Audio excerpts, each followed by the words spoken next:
I'm Nitsahone, and it is Friday, so that means it's time for another MTG Top 10. Last week I started a series of these where I will be looking at the Ravnica guilds that will be appearing in the upcoming set, Guilds of Ravnica.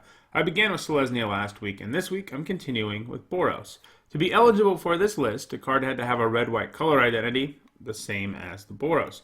If you're annoyed last time that a lot of the cards on the Selesnya list didn't actually come from the plane of Ravnica, this list will make you happier, as half of this list is actually cards representing the Boros, even including 2 cards with Boros in their name.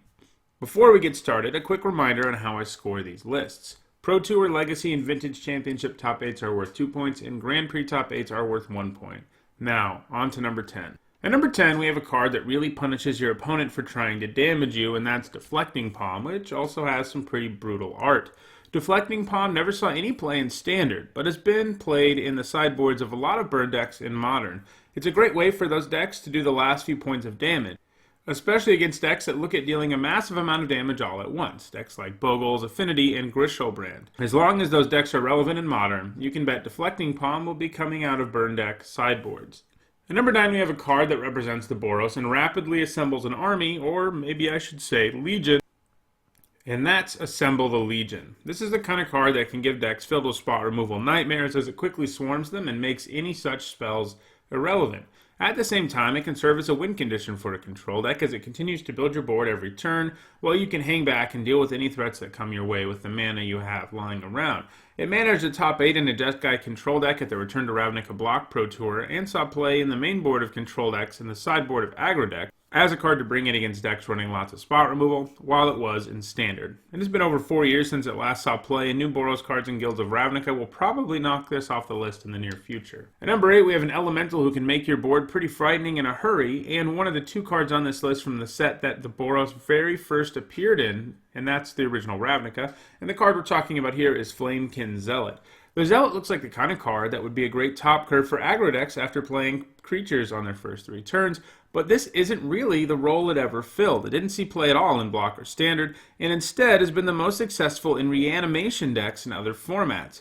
Because its effect is an enter the battlefield ability, you get some nice value when you bring it back, especially if you're bringing back more than 1 creature at the time. It saw play in the earliest incarnation of Dredge decks in the extended format of 2008 and 2009, where it was a nice reanimation target on a turn where you already brought back a few Icarids in addition to the Zealot, often pushing through lethal damage.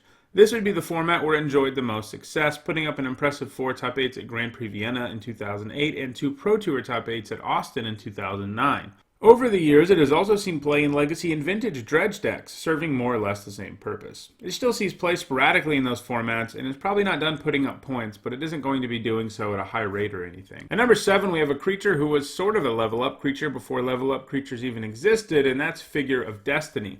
Printed well before those creatures were even thought of, the figure fills a similar role, getting bigger the more mana you can put into it, starting out as a 1-1, then becoming a 2-2, then a 4-4, then an 8-8 with flying and first strike. This is a nice card for aggressive decks, where it gives you something to do early, and it's a decent creature to play early, and in the later part of the game can smash in for the remaining damage you need after it becomes massive. It also benefited from the fact that Lorwyn Block had Kithkin Tribal support, so it saw play not only in more traditional aggro decks in both Block and Standard, but also in decks interested in the figure's creature type. It saw play in Extended too, being the 1-drop in the White Weenie deck that was doing a pretty good job in the format in its waning years of 2010 and 2011. It has even managed a single Grand Prix top 8 in Legacy, which it managed to do in a Zoo deck. Despite the success it has had across multiple formats, it hasn't seen play since 2011 and has never managed to break into Modern. At number 6, we have the first of 2 consecutive red-white planeswalkers, and the first of these is Nahiri the Harbinger. Nahiri is a strong planeswalker. She comes with the ability to dig you deeper into your library, she can remove permanents of various types, and she has an ultimate that can end games. All of these are qualities that will allow a planeswalker to be a factor on the competitive level. She was right at home in Standard, showing up in both aggro and control builds, with the various incarnation of vehicles decks being where she saw the most play. While Standard is where she has seen the most play, Nahiri is also seeing a fair bit of play in Modern these days in Jeskai Control and Jeskai Breach decks. At number 5, we have another Planeswalker, a Johnny Vengeant. While he doesn't come with the ability to dig through your library like Nahiri can, he comes with the ability to protect himself by tapping down your opponent's best permanent or lightning helixing their best creature, and can also act as a one-sided Armageddon if he's allowed to stay in play too long, effectively ending the game when he gets to 7 loyalty, which he can do pretty easily thanks to his 2 other abilities. Despite all that power, he wasn't exactly a staple in Standard. I mean, he saw play, but he only managed 16 points in that format, where he was sometimes featured in both aggro and control decks. Instead, Ajani has gone on to be a popular win condition in non-rotating formats. In Modern, he has made appearances in mid-range decks like Jund and Mardu, as well as control decks like Jeskai. He also has a single Grand Prix top 8 in a Legacy Stoneblade deck from back in 2015. Ajani doesn't have a top 8 since 2017, but he has the potential to end up in the top 8 at basically any Modern event in the near future. At number 4, I included 2 cards from Adesh because they're so similar. Adesh was a plane where red-white brought a lot of support for vehicles, with these 2 cards being as good as it gets, and they are Veteran Motorist and Depala Pilot Exemplar.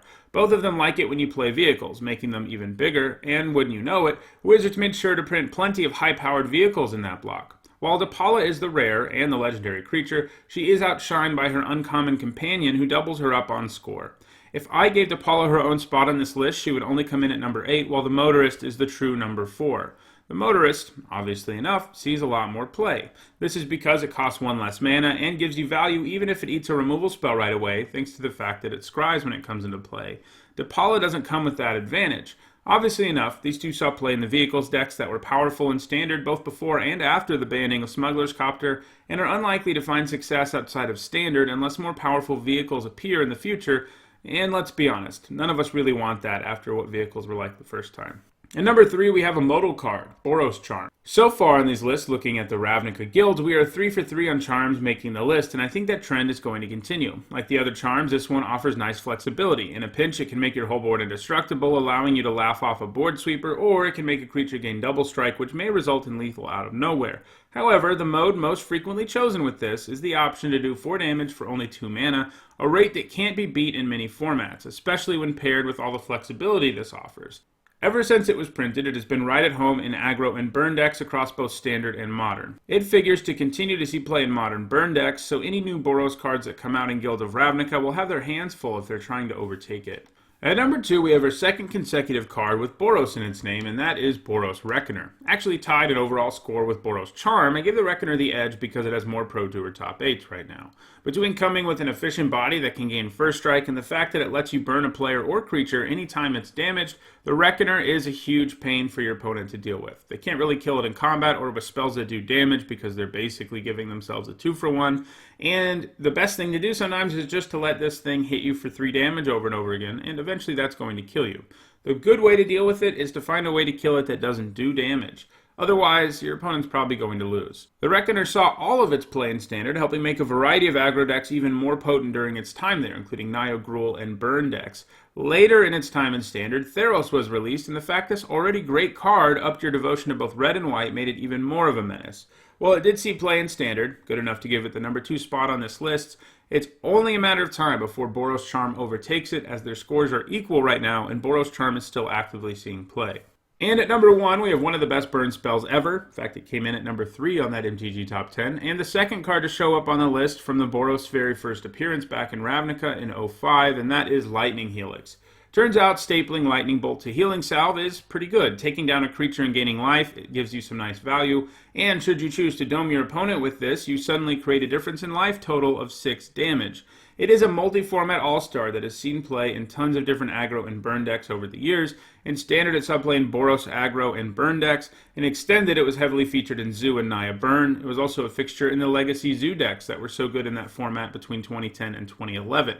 These days, it sees most of its play in Modern burn decks and a little bit in Jeskai Control in the same format. So far this year, it's already amassed 6 points, and it doesn't look like it will be slowing down anytime soon. It's hard to imagine any card printed in Guilds of Ravnica challenging Lightning Helix's position at the top of this list. Well, that does it for this week's MTG Top 10. If you enjoyed this video, don't forget to like it and share it so others can enjoy it too. If you want to make sure you catch future MTG Top 10s, including this ongoing series of Top 10s on the Ravnica Guilds, don't forget to subscribe and click the bell icon so you can get notified every time I upload a new video. Thanks for watching.